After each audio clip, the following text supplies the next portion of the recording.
dia a todos, sejam muito bem-vindos. Mais um programa por você, mais um sábado aqui na sua companhia. Hoje, o convidado é o Dr. Denis Calazans, que já está aqui no estúdio, cirurgião plástico. E a gente vai falar um pouquinho sobre o lift facial, que é a cirurgia plástica do rosto, ok?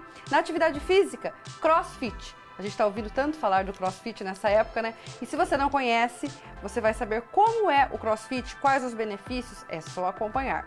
O quadro Receita de hoje é de chocolate, dá só uma olhadinha.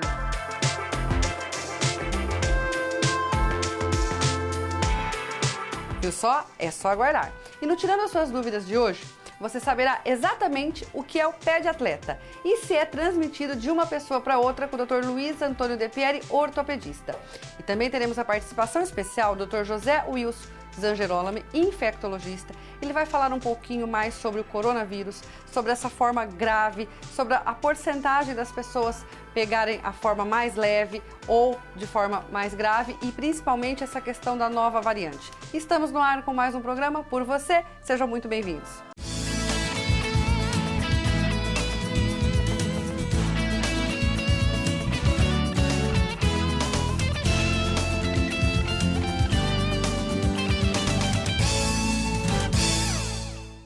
E hoje eu inicio o programa com o Dr. Denis Calazans, cirurgião plástico, presidente da Sociedade Brasileira de Cirurgia Plástica. Bom dia, Dr. Denis. Bom dia a todos. Seja muito bem-vindo aqui no programa por você. Você já gravou comigo, mas faz muitos anos mesmo, né? Pois é sempre um prazer estar contigo. Bom, nós vamos falar sobre o lift facial, que é a cirurgia plástica do rosto, da face, né? Fala um pouquinho pra gente sobre o lift facial e principalmente, existe o Bini Lift também? Olha, eu acho que nós precisamos conceituar a primeira coisa, que é a cirurgia de face. Certo. A cirurgia de face seria apagar marcas que o tempo impôs à pele e às estruturas da face. Então, antigamente nós tínhamos um conceito que muitas vezes pensava-se em esticar a pele única e exclusivamente. Certo. E se existe uma cirurgia dentro do arsenal da cirurgia plástica que modificou enormemente nos últimos anos, foi justamente a cirurgia de face, indiscutivelmente uma das técnicas que mais avançaram nos últimos 10 anos. A revolução que nós tivemos de conhecimento anatômico, de conhecimento detalhado das estruturas faciais, fizeram com que nós tivéssemos um avanço ainda maior das técnicas disponíveis para a cirurgia de face.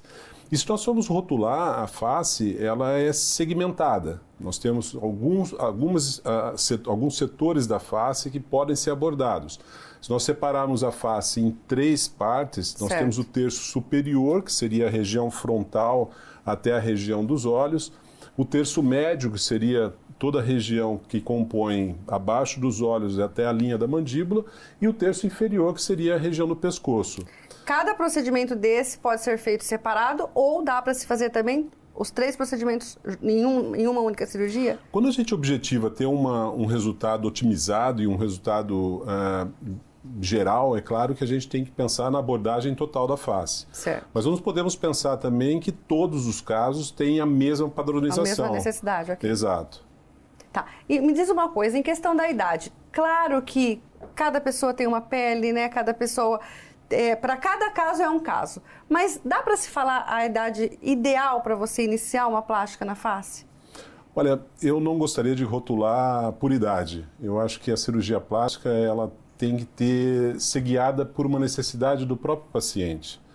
Não há como a gente pensar como modismo ou como uma cronologia. Sim. Fazer uma cirurgia plástica é muito cedo. Isso é ruim em alguns pontos? Não, eu acho que sempre, como todo tratamento, a cirurgia plástica ela é um tratamento médico. E como todo tratamento médico, ela depende de uma indicação, da realização por um profissional qualificado. Certo. E da necessidade da realização desse tipo de procedimento. Nunca deve se realizar uma cirurgia plástica por um modismo. Ah, a minha vizinha fez, eu quero fazer também. Aquela artista fez, eu quero ficar igual. Por isso que é muito importante a interatividade entre médico e paciente, porque essa corresponsabilidade é que vai fazer com que o paciente tenha a compreensão do resultado, a compreensão muitas vezes das limitações da própria cirurgia. Sim. E certamente trazer a felicidade com o resultado. Com certeza, né? Que é isso que as pessoas procuram. Doutor Denis, vamos falar um pouquinho então do procedimento em si. Se a pessoa vai fazer uma cirurgia plástica total, digamos que tudo, inclusive o pescoço. Normalmente, quanto tempo de hospital, qual o tipo de anestesia, quanto tempo demora para ela voltar às atividades dela? Olha, como o avanço das técnicas, como eu estava ali dizendo, houve nos últimos 10 anos, houve também um progresso na recuperação desses pacientes. Que bom. Isso teve uma evolução muito favorável. Hoje o que a gente tem em média é uma cirurgia de face uma cirurgia completa de face durando em média de 3 horas em torno disso. De procedimento. É claro que isso depende muito da habilidade do cirurgião, da capacidade personalíssima de cada médico. Mas é um procedimento que é recomendável que seja feito por uma anestesia geral, sempre com o anestesista junto, em ambiente hospitalar ou dentro de uma clínica que tenha todos os recursos hospitalares para tanto. E a recuperação hoje ela é bem mais breve do que se tinha antigamente. Certo que uma cirurgia de face, as estruturas da face elas são muito delgadas, são muito finas e muito vulneráveis a edemas, a equimoses, que são as manchas roxas. Sim. E isso pende de um período de recuperação do paciente em torno de 2 semanas que ele fica afastado dos seus compromissos sociais. O resultado total, fala assim, 6 meses, é mais ou menos isso mesmo para a pessoa ter aquele resultado que ela tanto procura? Não só na cirurgia de face, mas em toda a cirurgia plástica. Tem que ter paciência, né? Exato. Porque a despeito da capacidade profissional do médico, da técnica que seja empregada, de todo o desejo, tanto do médico quanto do paciente, existe um fator que nós não controlamos, que é a própria fisiologia do paciente, a resposta do organismo desse paciente. E isso, muitas vezes, alguns pacientes são um pouco mais arrastados, outros mais breves, mas, via de regra, o bom resultado de uma cirurgia nós percebemos em torno de 3 a 6 meses. Olha só. Bom, infelizmente o nosso tempo é curto. E você gostaria de deixar algum recado para as pessoas que têm a vontade de fazer essa cirurgia, mas ainda tem gente que tem muito medo, né? Olha, o grande recado que nós, da Sociedade Brasileira de Cirurgia Plástica, deixamos para toda a população é o seguinte. Primeiro, a cirurgia plástica é um tratamento médico e, como todo tratamento médico, ela deve ser realizada mediante uma indicação, realizada por um profissional qualificado e sempre com a necessidade daquilo, nunca se guiar por modismo. Um outro detalhe que nós estamos observando hoje e que desperta uma certa preocupação nos médicos é uma certa banalização dos tratamentos estéticos colocados pelas mídias sociais. Muitas vezes os pacientes buscam profissionais que tenham lá um número de seguidores muito avantajado ou um número de likes em determinados posts e isso nunca foi atestado de competência profissional. É muito importante que a população se atente para isso. A gente já viu casos horríveis, né, em relação a problemas em cirurgias plásticas, né? E acho que a maioria dos casos que acontece é mais ou menos isso. Procuram médicos que não estão aptos para procedimento, né? E sobretudo numa fase em que, inclusive, nós temos não médicos realizando procedimentos estéticos. Claro que com todo respeito àqueles que têm autonomia para tanto, mas hoje que se fala muito em harmonização facial, há que se pensar bastante a respeito disso, porque nem todos os casos podem ser realizados a harmonização facial e quando muitas vezes o paciente se frustra com o resultado ou com complicações de tratamentos como esse. Exatamente. Mais uma vez, muito obrigada pela sua participação. Uma satisfação foi minha. Nós vamos para um breve intervalo, mas não sai daí não, porque a gente só está começando.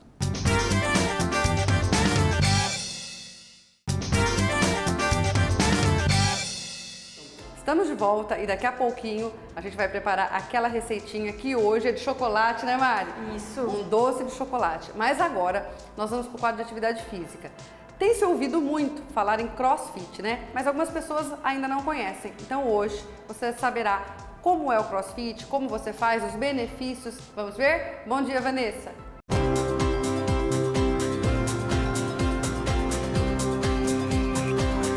Atividade física. Oferecimento Movement, líder nacional em equipamentos fitness. A solução é nossa, o movimento é seu. E Clínica Sample, cirurgia plástica e odontologia estética. Bom dia, Maíta. Bom dia, pessoal de casa. Meu nome é Vanessa Campanha, sou head coach da CrossFit Araçatuba. Esse é o Denis, ele está há 10 meses com a gente, ele é psicólogo. E a Kátia, que treina com a gente há 3 anos, ela é dentista. O que a gente vai passar para vocês hoje? Um pouquinho do CrossFit, porém, como estamos na pandemia, as academias não estão abrindo, o importante é você se manter ativo para quando voltar com tudo. Então, a gente vai passar alguns exercícios que você pode fazer em casa com algum objeto que tem em casa. Então, uma simulação, a Kátia vai estar fazendo com o dumbbell, que a gente usa muito na academia, e o Denis pegou uma mochila que você pode colocar, preencher com saco de arroz, ou usar qualquer equipamento que você tem em casa. Qualquer peso, até 5 quilos, 10 quilos, depende da sua capacidade, da sua evolução.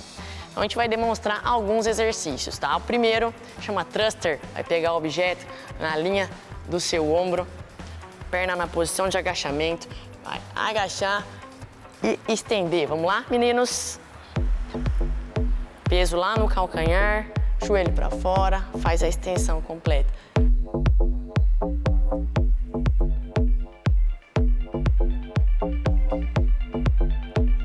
Mais um movimento, lunges, é o agachamento com uma perna só. Você vai levar a perna para trás e retorna, trocando. Vamos lá, meninos. Então, tanto com o dumbbell, com a mochila, saco de arroz. Colocou a perna para trás, bora lá. Tocou o joelho no chão, retorna. O importante é manter o peito aberto, cotovelo alto.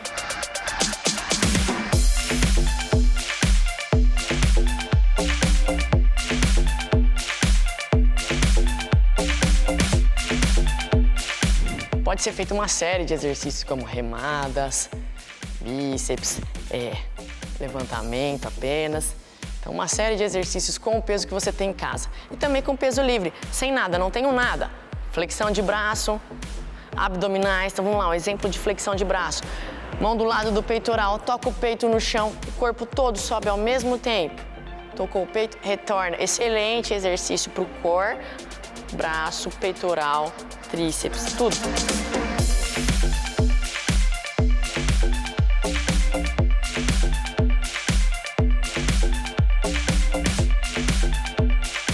Peso corporal também, se você não tem o peso, dá pra fazer aquele que a gente fez pra trás, só sem o peso do peso extra, ok? E você pode acrescentar uma intensidade, um cardio e fazer saltando.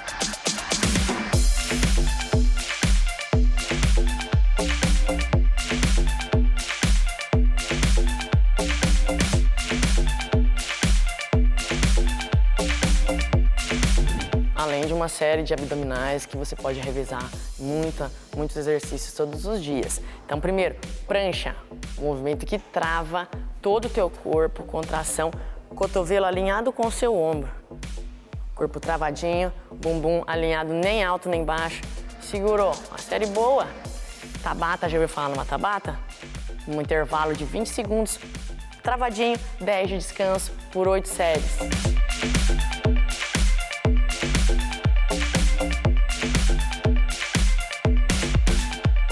Mais um exemplo de abdominal, deixou as pernas elevadas, vai bem curtinho, tenta contrair bem e não soltar.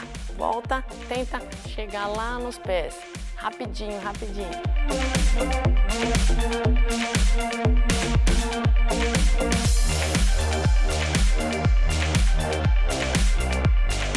Galera, são pequenos exemplos do que vocês podem fazer em casa para se manter ativo durante esse tempo, que o importante é deixar a mente e o corpo saudável. Então, daqui a pouco a gente vai estar tudo de volta na nossa rotina. Se Deus quiser, todo mundo nas suas academias e treinando normalmente. E obrigada pelo convite. Segue a gente no Instagram, @CrossFitAraçatuba, Vanessa Camp. Tchau, Maíta. Brigadão. Até uma próxima, galera. Obrigada pela participação, Vanessa. Bom, agora sim, colocar a máscara para chegar mais pertinho ali da Mari, né? Bom dia! Bom dia, Maíta. Fala um pouquinho dessa sobremesa que eu tô vendo que é super rápida, né? Sobremesa, super prática, um doce. gente. 2 ingredientes apenas. 2 ingredientes, é papum a receita. A gente vai utilizar 85 gramas de chocolate, 70% cacau. E 45 gramas de pasta de amendoim granulada, que é aquela que tem os pedacinhos do amendoim, tá? Só isso, Mari? Só isso. A gente vai levar o chocolate ao fogo para derreter. Pode ser em banho-maria ou pode ser também no micro-ondas. E misturar os 2 ingredientes e levar para a geladeira. Então vamos lá. Vamos? Agora a gente vai trocar os lugares aqui. Fogo. Já vou pôr aqui então.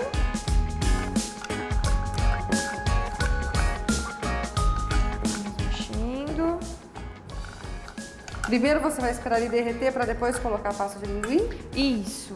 Essa porção que a gente vai preparar é uma porção pequena, vocês vão ver, né? É uma porçãozinha pequena que dá aí para no máximo 2 pessoas. Então, se vocês quiserem dobrar a receita, né? Vai vir visita, vai ter uma reunião em família, é só dobrar os ingredientes para a quantidade que for ter de pessoas. E você falou que dá para formar como se fosse também uma barrinha de cereal, né? Isso, você pode preparar a sua própria barrinha de cereal. Que aí, no caso, a gente vai preparar aqui numa forminha pequena, redonda. No caso, nós vamos utilizar esse potinho. Então, ela vai ficar grossa. Mas se você quiser fazer ela como se fosse a barrinha de chocolate que a gente compra no supermercado, aquela fininha, você pode pegar um recipiente maior, né, mais comprido, e fazer ela mais fina também. Porque vai para geladeira, certo? Vai para geladeira. E para ser consumido, em quantos dias pode ficar na geladeira? Não tem problema, você pode deixar lá. Pode deixar lá? Pode, porque não vai estragar. E pasta de amendoim? Né? Pode deixar. Legal, pode. Deixa prontinho para você, para que ir dá aquela vontade beliscando. de comer um doce, Exatamente, né? Dá para ir beliscando. Vou tirar aqui da panela, ó, vocês podem perceber que ficou bem molinho, bem derretido o chocolate. Então vamos lá, agora eu vou colocar aqui no potinho que já tem a pasta de amendoim e a gente vai misturar os 2 ingredientes. Agora nós vamos misturar. Pode misturar bem para ficar bem homogêneo. Prontinho, pessoal. Tá mexido, bem misturado. Agora é só levar para a geladeira. No congelador, vocês podem deixar... No congelador? No congelador. Cerca de 2 horas no máximo, ele já vai estar bem durinho. Aí é só tirar, cortar e comer. E depois, se eu quiser deixar guardado, eu vou deixar guardado na geladeira. Pode deixar na geladeira. Não tem necessidade de permanecer só no congelador. Vai agora pra ir mais rápido. Pra ir mais rápido. Isso. Tá. Certo? Vamos lá?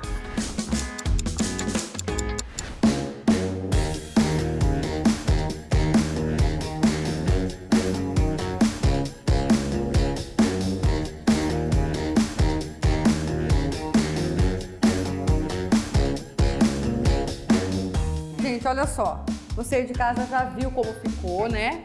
Bonitinho, redondinho. A Mari já cortou aqui, olha. Olha a grossura, né? Ficou bem grosso, olha, né? A grossura.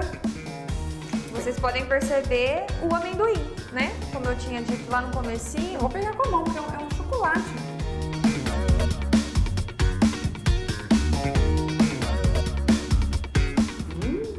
O que você achou? Ficou amargo por ser 70%, cacau, ficou docinho? Ficou um pouco amargo, mas pouco. E aí prevalece o amendoim, mata a vontade do doce. Nossa, muito gostoso. E geladinho, olha só. Vou mostrar aqui pro pessoal de casa. E aí você pode deixar na geladeira. Pode deixar na geladeira você e conforme vai cortando, for dando a vontade de comer um docinho aí no dia a dia. Ao invés de você atacar um chocolate, você come esse aqui, ó. Com certeza, muito mais saudável e facinho de preparar. Bom mesmo, pra quem estiver naqueles dias, né? Sim. Né? Tô precisando comer um chocolate. Perfeito. Meu amor, mais uma vez, obrigada pela sua participação, tá? Obrigada eu. Nós vamos para um breve intervalo, mas antes eu preciso falar para você da Movement. Acesse o site da loja online da Movement. Lá você adquire vários equipamentos para você malhar em casa, tá? Quer caminhar, quer fazer uma corrida, não quer ir para a rua? Adquira uma esteira residencial da linha Movement, tá? E você que é da parte profissional, academias, para você montar clínicas, é só você acessar, entrar em contato, que você também vai ter acesso a toda a linha profissional da Movement. Eu vou para um breve intervalo e volto já.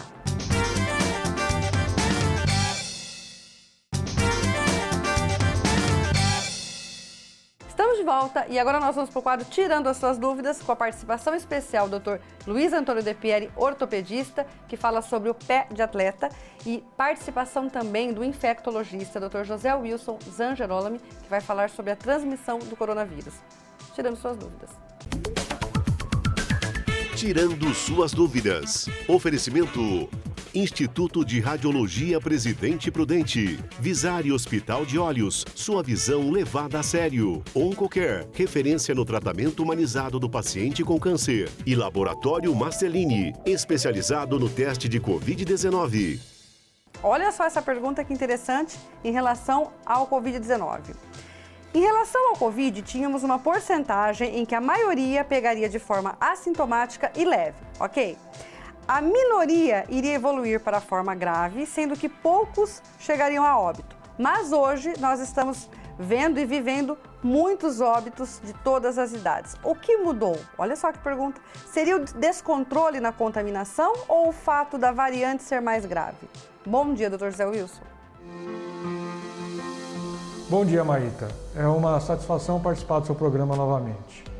Sobre essa questão do maior número de casos graves e maior número de óbitos em jovens nessa segunda onda em relação à primeira onda da pandemia, a explicação eu acho que é uma mistura de duas coisas. Em primeiro, uma variante, principalmente a variante de Manaus, que é uma variante mais agressiva e mais contaminante. Essa variante tem uma carga viral mais alta, ela agride o pulmão mais rapidamente. E uma segunda explicação é que, desta feita, não está havendo, como na primeira onda, uma certa contenção dos jovens. Eles realmente foram para a festa, eles foram para o abraço, eles estão confraternizando, estão se expondo. Então, o número de pessoas que está pegando a doença nessa onda é muito, muito maior do que o número de pessoas que pegou a doença na primeira onda. E quanto mais pessoas pegam a doença, mais casos graves nós vamos ter. E quanto mais casos graves nós vamos ter, mais mortes, infelizmente, nós vamos ter, independentemente da idade. Nunca houve essa questão de que o jovem é invulnerável. Ele é vulnerável, mas se ele se expõe demais, ele tem mais chance de ficar doente, de agravar e de morrer. Mas então, acho que era essa a resposta. É um prazer participar do teu programa novamente e até a próxima. Obrigada pela participação, Dr. Zé Wilson. E olha só, agora o Dr. Luiz Antônio De Pieri, ortopedista, vai falar um pouquinho sobre o pé de atleta. O que é exatamente o pé de atleta e é verdade que pode ser transmitido de uma pessoa para outra? Bom dia, Dr. De Pieri. Bom dia, Maíta. Tudo bem? Estamos aqui hoje, então, para responder as perguntas dos nossos telespectadores. E ele fez a seguinte pergunta: o que exatamente é o pé de atleta? E se é verdade que pode ser transmitido de uma pessoa para outra. O pé de atleta, na verdade, é uma patologia que não se encaixa muito bem na ortopedia, e sim é uma patologia da dermatologia. Na verdade, é uma infecção fúngica que desenvolve-se na pele do pé e é provocado por um uso de calçados fechados durante muito tempo, e o que dá origem ao nome dessa doença. No caso, o atleta, ele usa calçados fechados, que é o tênis, durante muito tempo. Isso provoca, o pé fica muito fechado, úmido, e esse tipo de situação propicia o desenvolvimento de um fungo no pé, que na verdade desenvolve uma patologia dermatológica, que é uma dermatite. E dessa maneira, quando o indivíduo ele usa o calçado muito tempo fechado, essa patologia ela aparece. E ele pergunta se pode ser transmitido também de uma pessoa para outra. Sim, a partir do momento que a pessoa pisa numa água, por exemplo, num banheiro coletivo, a outra pessoa que chega e pisa nessa mesma água, ela pode se contaminar na hora que ela pisa nessa água contaminada, e ela começa a desenvolver também essa dermatite. Portanto, essa é a resposta dessa pergunta. Gostaríamos de agradecer e desejar um bom dia a todos. Obrigada pela participação, Dr. De Pieri. Chegamos ao final de mais um programa. Sábado que vem tem muito mais e eu espero por você aqui na tela do SBT. Um beijo, se cuida, fica com Deus.